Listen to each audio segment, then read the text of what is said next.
privit, mi-ai zâmbit și am simțit că zbor. Știi cum se zice că nimic nu e întâmplător. În ochii tăi ne văd pe noi, peste o lună, peste un an sau poate peste doi.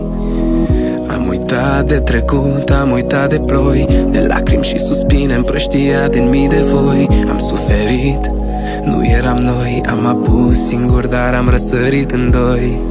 Și ori cât aș încerca, inima nu o pot controla, bate în același ritm cu a ta. Și aș vrea să-ți spun, când ești lângă mine, simt că dragostea zboară prin timp.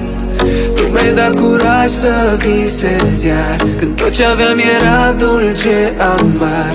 Când sunt lângă tine mă pierd în ochii tăi și nu pot să cred că tu mi-ai dat curaj să visez iar, când tot ce aveam era dulce amar. Fără tine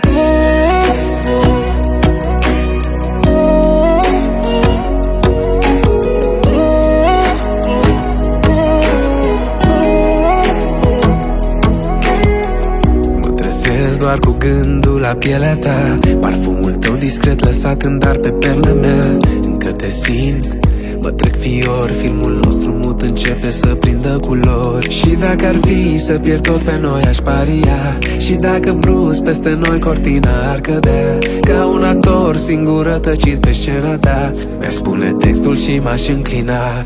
Da. Când ești lângă mine, simt că dragostea zboară prin timp. Tu mi-ai dat curaj să visez iar, când tot ce aveam era dulce amar. Când sunt lângă tine mă pierd în ochii tăi și nu pot să cred că tu mi-ai dat curaj să visez iar, când tot ce aveam era dulce amar. Fără tine